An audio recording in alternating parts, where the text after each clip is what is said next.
మన Chiranjeevi vascular and multi specialty hospital దేశంలోనే best vascular and endovascular facilities and all multi specialty care.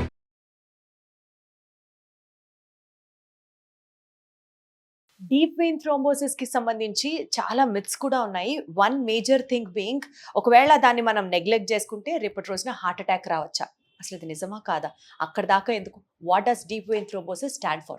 Hello everybody, అందరికీ నమస్కారం. I'm at Chiranjeevi hospitals and I have with me chief vascular and endovascular surgeon doctor Sanjeev Rao. Gets get connected. Sir నమస్తే. Sir, deep vein thrombosis అంటే ఏంటి? ఒకవేళ నిజంగానే అది మిత్తా ఫ్యాక్టా? ఇఫ్ అన్ట్రీటెడ్ హార్ట్ అటాక్ వచ్చే ఛాన్స్ ఉందా? చాలా మందికి డీప్ వెయిన్ థ్రాంబోసిస్ గురించి అవగాహన అనేది కూడా ఉండదమ్మా. ఎందుకంటే చాలా ఒక మా ఫాదర్ కూడా ఒక డాక్టరే, సర్జన్. ఆ రోజుల్లో ఎలా ఉండేదంటే డెలివరీ అయ్యేది, పేషెంట్స్ నార్మల్ డెలివరీ అయ్యి బాబు ఆడుకుంటూ ఉండేది మదర్. నెక్స్ట్ డే జస్ట్ కొద్దిగా కాళ్ళు వాసిని అని చూసేవాళ్ళు. ఆ నెక్స్ట్ వచ్చేటప్పటికి సడన్ అరెస్ట్ అయ్యి చనిపోవడం జరిగేది హాస్పిటల్ ఉన్నప్పుడే, ఇంటికి కూడా వెళ్ళకుండా.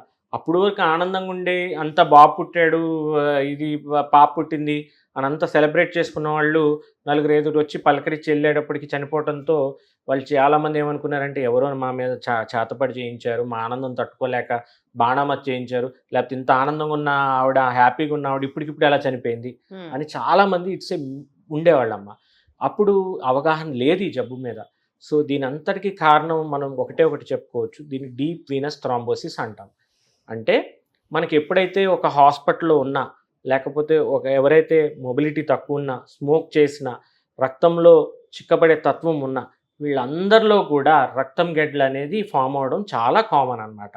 సో ఎప్పుడైతే ఈ చెడు రక్తనాళంలో రక్తం గెడ్డ కట్టిందో కాలు వాసిపోవటమే కాదు, రాత్రి వరకు బాగానే ఉంటారు, డ్రింక్ చేస్తారు, వామిటింగ్స్ 2-3 అవుతాయి, డీహైడ్రేట్ అవుతారు, కాలు వాసిపోతుంది. లేకపోతే కాలుకు ఒక చిన్న దెబ్బ తగులుతుంది, నొప్పి వస్తుంది, నొప్పి వల్ల నాకు కాలు వాసిందని అనుకుంటారు, నెక్స్ట్ రోజుకి ఇంకా అది సివియర్ అయిపోద్ది. ఇలా సడన్గా ఎవరిలో అయితే కాళ్ళు నొప్పులతోనూ వాపులతోనూ ప్రజెంట్ అవుతున్నారో వాళ్ళు డీప్ వీనస్ థ్రాంబోసిస్ అనే భయంకరమైన జబ్బు అని అది గుర్తించాలి. దీని గురించి వెంటనే ఒక వాస్కులర్ సెంటర్కి వెళ్ళడం చేయాలి. ఇది నార్మల్ ఆర్థోపెడిక్ ప్రాబ్లమో లేకపోతే నాకు చిన్న నొప్పితో వచ్చిన ప్రాబ్లమో అని నెగ్లెక్ట్ చేశారంటే మీరు అన్నట్టుగానే అది ప్రాణాపాయమైన స్థితికి దోహదపడుతుంది. సడన్ హార్ట్ అటాక్ కానీ, ఊపిరి అందకపోవటం కానీ రావచ్చు, వాళ్ళు సడన్గా చనిపోవటం కూడా. అంటే maybe because of the sedentary life style or smoking, ఈ కారణాలు ఎక్కువగా చెప్పచ్చా సార్ మనం? అవునమ్మా, ఇవి సెడెంటరీ లైఫ్ స్టైల్ కానీ, స్మోకింగ్ కానీ, క్యాన్సర్ ఉన్న పేషెంట్స్లో కానీ, అంటే కొంతమంది క్యాన్సర్ వస్తుందని కూడా ముందుగానే డీవీటీ వల్ల డిటెక్ట్ అవుతుంది. 14% ఆఫ్ ది పీపుల్లో అంటే క్యాన్సర్ని మనం డీవీటీ వల్ల డిటెక్ట్ చేయొచ్చు. అంటే డీవీటీ ఉందంటే వీళ్ళు ఎవాల్యుయేట్ చేస్తే క్యాన్సర్ ఉంటుంది. అండర్లయింగ్ యూట్రైన్ క్యాన్సర్ కానీ, లేకపోతే బబల్ క్యాన్సర్ కానీ, ఇలాంటివన్నీ కూడా ఈ డీవీటీ ముందుగానే చూపిస్తుంది, ఒక హింట్ ఇస్తుంది.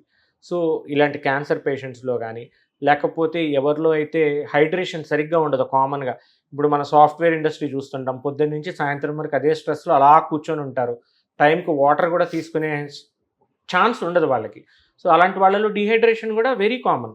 సో మనము బయట ఆడుకుంటూ ఉంటాము, కాలుకి ఏదో చిన్న దెబ్బ తగులుతుంది, సో ఆ టైంలో మనం కాలు కదపలేకుండా స్థితిలో ఉంటాం. ఆ ఇమోబిలిటీ కూడా ఒక డీవీటీకి ఒక ఛాన్స్ అవుతుంది అనమాట.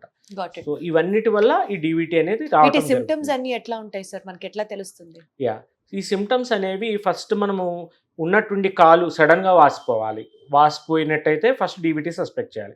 కానీ గ్రాడ్యువల్గా వాసే సిమ్టమ్స్ వేరే కారణాలు ఉంటాయి. సడన్గా ఉన్నట్టుండి కాళ్ళు వాపులు జరుగుతాయి, మోస్ట్లీ యూనిలేటరల్ ఉంటుంది. అలా అని 2 కాళ్ళకు అవ్వదా అంటే కొంతమందిలో సివియర్ డీవీటీ వల్ల ఐవీసీ కూడా బ్లాక్ అయిపోతుంది. ఐవీసీ అంటే పెద్ద రక్తనాళం, అది బ్లాక్ అయినప్పుడు బైలేటరల్ డీవీటీ కూడా చూస్తామంటాం. సో కానీ మోస్ట్ కామన్ 90%లో జరిగేది నేను చెప్తున్నాను. ఒక్క కాలే వాసిపోతుంది, సడన్గా వాసిపోతుంది, నొప్పి తీవ్రంగా ఉంటుంది, నడవలేని స్థితిలో ఉంటాం. ఇవన్నీ కూడా మనకి డీవీటీ యొక్క లక్షణాలని గుర్తించాలి. Got it sir. సో మరి మన చిరంజీవి హాస్పిటల్స్ లో డీవీటీకి ఎలాంటి ట్రీట్మెంట్ ఉంటుంది? ఏ స్టేజ్ లో వచ్చినా సరే మనం ట్రీట్ చేయగలమా? ముందు స్టేజ్లోనే మనం మన హాస్పిటల్కి వచ్చినట్టయితే జస్ట్ కొన్ని మందులు ఉంటాయమ్మా, రక్తం పలచబడే మందులు. అలాంటి మందుల్లోనే మనము ట్రీట్మెంట్ ఇస్తాము. దీనికి ఏమీ చేయక్కర్లా, జస్ట్ ఆ మందులు మేము చెప్పినట్టు ఫాలో అయితే కోర్స్ 3 to 6 months కోర్స్ ఉంటుంది, ఆ జాగ్రత్తలు తీసుకున్నట్టయితే డీవీటీకి ట్రీట్మెంట్ అయిపోయినట్టే. జస్ట్ ట్యాబ్లెట్స్ ఉంటాయి, ఇంజెక్షన్స్ ఉంటాయి, దట్స్ ఇట్. కొంతమందిలో సివియర్ ప్రాక్సిమల్ డీవీటీ అంటాం, అంటే పైకి వెళ్ళే రక్తనాళం వరకు కూడా క్లాట్ పాకేసి ఉంటుంది, దాన్ని ఇలియాక్ వెయిన్స్ కానీ ఐవీసీ కానీ ఇన్వాల్వ్మెంట్ ఉంటుంది. వాళ్ళల్లో మాత్రం కొన్ని ప్రక్రియలు మనం చేసుకోవాల్సి వస్తుంది. ఆ ప్రక్రియలు కూడా పెద్ద సర్జరీ లాగా ఉంటాయి అంటే ఉండనే ఉండవు.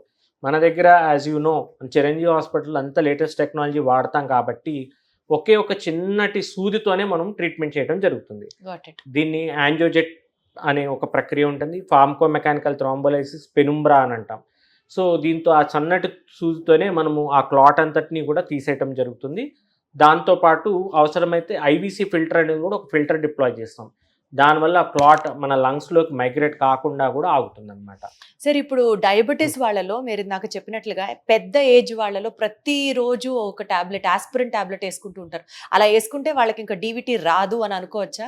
లేదమ్మా, అది ఆ టాబ్లెట్ అనేది యాంటీ ప్లేట్లెట్ అండ్ ఇప్పుడు నేను చెప్పేది యాంటీ కోఅగ్యులెంట్.